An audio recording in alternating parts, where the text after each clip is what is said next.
Welcome to another Archi Tour. Tara, pasok tayo.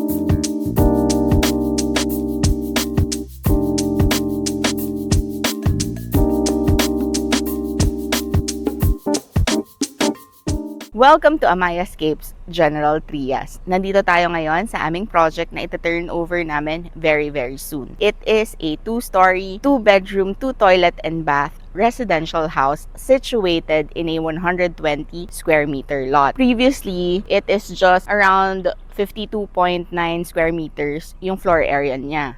So nagkaroon tayo ng extension. Now it's a 73 square meter na bahay. So, let's start first with our perimeter fence. So, our perimeter fence, we do have a Japandi color scheme, thus our white and brown. And then, this is our pedestrian gate. Tapos, meron tayong fence here. Nasa ilalim is tiled wall. And then, going to this area naman, of course, we do have our accent wall. Our accent wall is made of breeze blocks. And then, dito sa areang to would be our vehicular gate. So we do have 2 vehicular gates. So this one, meron ng pavement. The other one doesn't have pa because it's for future use. So, let's try to go in na. Ayan, ito yung kanilang main entrance door. This area naman is their garden space, a little garden space. Ayan, and then this is the garage area. Yan. So, as you can see, malaki pa talaga. And here, makakapark na yung car ni client. And on this side naman is their laundry room, which I will be showing you when we're inside na. So, dito naman sa areang to is actually a side garden. And as you can see, nag-install din kami ng mga water filters. Tara, pasok tayo. As you enter, you will be greeted by their genkan. It is similar to a foyer in a Japanese fashion. What's the difference? First, it is a recessed area wherein meron siyang isang step na paakyat going to the main area. Next, typically, it has a different floor finish than the rest of the house. And this would demarcate na hanggang dito lang yung shoes mo. Thus, our shoe cabinet here. So, kung makikita nyo, may naka-mock-up tayo dito na space for the mirror. Yan, soon yan. And then, on top of this one, pwede ka maglagay ng mga frames or yung mga cups na pwedeng paglagyan mo ng keys. So, it would serve as the console. And then, we do have this PVC indoor columns to separate the genkan from the living space. So this is their living room. So we do have a good space for the sofa. And then we do have an accent chair here for reading nook or kung gusto nyong mag-chill lang. And then this side naman will be their TV accent wall. So for our wall, what we used is yung ating asbestos lime wash finish. And then we do have our TV console with our drawers here. Ayan. So, this side naman is our fluted panels. But wait, ito ay isang secret door going to our storage. Ayan. So, this one is actually underneath nung ating staircase. So, good size siya for the storage. Ayan. Di ba may pa-secret door tayo? And then, this door naman leads to the first toilet and bath. So, tara, pasok tayo. So, this is a good size toilet and bath.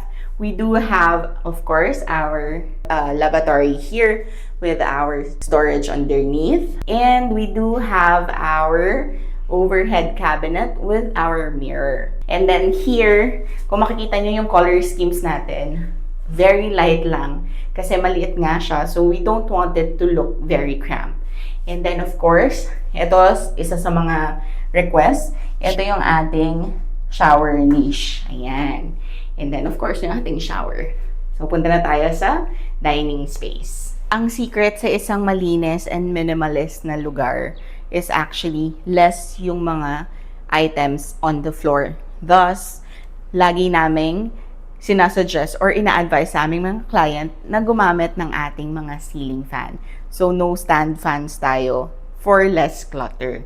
So, kung makikita nyo yung ating living space, we do have a bar counter peeping through our kitchen space. Let's go muna dito sa ating dining. So, as we go dito sa dining, we do have another set of the PVC indoor columns to separate yung ating staircase area from the dining.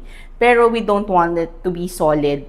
Parang mas ine-enclose mo naman yung space. We wanted it na magkaroon pa rin ng visual continuity. For the dining space, ito makikita mo yung ating mirror. So this one gives us an illusion that there is a bigger space. Plus, we do have yung ating secret lagi na L-type na bench with our storage underneath. Ayan. And then, isa sa mga nakakalimutan natin na mga items lagi pagdating sa bahay is yung ating water dispenser. So, we do have a space here for the water dispenser. And, sino sa inyo madalas na work from home? So, minsan gusto natin na maiba yung space natin, dito tayo nagtatrabaho. We do have our outlet here. Ayan. So, pwede ka mag-charge habang kumakain, mag-laptop. Ayan. So, very convenient na merong outlet there. Ayan. So, let's go naman sa ating kitchen space. So, we're here now sa kanilang kitchen and we do have a parallel layout. So, here we do have our range. And above it is the invisible na range hood. Wala pa kasi siya. So, beside it naman, of course, yung ating faucet and yung sink. This one is retractable. We have our fridge on this side. And then, as you can see, yung ating overhead cabinet, it's more of a Japandi vibe with our lighting underneath. And then, yung ating backsplash, it's more of a concrete faux vibe. Yan ang gusto ni client. Matching our very neat looking na white solid surface countertop with going down naman syempre with our cabinet. So, what's our cabinet without our customized cutlery trays? So, we do have another one for yung mga sandok naman. Ayan. And then, of course, the last one, pwede yung mga cups, mugs, whatsoever. Ayan. And over to this side naman is our space for the microwave. O, diba? Sobrang convenient niya. From the fridge, yung malamig na pagkain, iinitin mo dito. Yan, diba? Very convenient yung space. And then, one more thing about this bar counter is actually, this is the space for the small kitchen appliances. Magluluto ka ng kanin, whatsoever, o diba? And then, bigay mo na lang dito sa nanonood ng TV dyan. Yan. So, isa pang interesting about this house is the laundry space. So, tara, samahan niyo ako dito.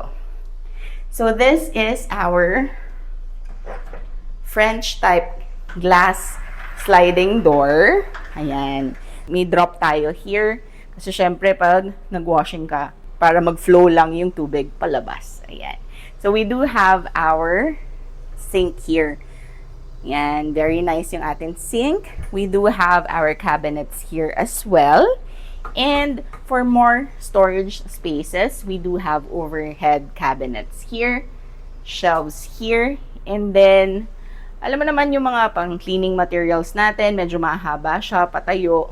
So, we do have a tall cabinet on this side. Yan. And then, of course, yung main character ng ating laundry space, ang ating washing machine here. And then, ito yung space for mga pagtupi-tupi mo dyan. And then, to secure the whole area, we do have yung ating grills here. Yan. Nakalak pala, sorry.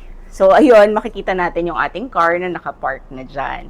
So, pag akyat natin, ang makikita nating una is ang ating very minimalist Japan tea-like na pendant lamp over our staircase area.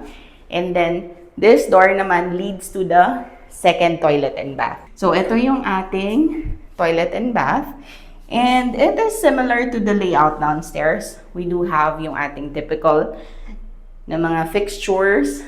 Plus, this one has a shelf here. So, alam mo yun, pwede kayong maglagay ng candles and all. And then, of course, meron pa rin tayong shower niche on this side. So, welcome to their master bedroom. So, ito yung ating bedroom. We do have yung ating built-in na bed here with, of course, yung ating mga storage spaces underneath. This is very important. Plus, we do have yung ating bedside table with, of course, drawers. And then, meron din tayong vanity area here with our mirror to follow. And then, kung makikita nyo, yung pinaka-accent natin here would be yung fluted panels. So, we wanted naman na maging cohesive talaga yung design from bedroom to the other parts of the house. Ayan. So, going here naman would be the wardrobe area. So, as you can see, very neat looking yung ating wardrobe. Once you open it, you'll be seeing yung ating mga hanger rods here. And then, meron pa tayong cabinets here. And then, dito naman sa space na to would be our vault area plus yung ating mga drawers on this side. Yan. Diba? So, madami kayong space dito to store. So, ito naman yung kanilang second room. It's not your typical bedroom, but this is a arts and crafts room or office area. So, we do have yung kanilang table. Of course, meron tayong mga floating shelves here for books and whatnots. And then, another shelf here for other art materials na meron. And then, going here naman would be a space for alfresco coffee. Ayan. Coffee area. It would be your balcony space. Ayan. So, it is a huge space. Ayan. Overlooking your subdivision. Overlooking the area. Ayan, pwede kang magnilay-nilay dito. Ang ganda, mahangin. Ayan. Makikita nyo yung empty lots pa dyan. Hindi ko alam kung farm ba yan or ano. Ayan. So, ang ganda ng space dito. Very airy talaga siya. So, that is it for our Archi tour. Sana ay nagustuhan nyo ang aming project and I'm really excited for our turnover very soon. So, if you have your design needs, please head on to our socials. We do have Facebook, Instagram, and TikTok. So till our next vlog, bye!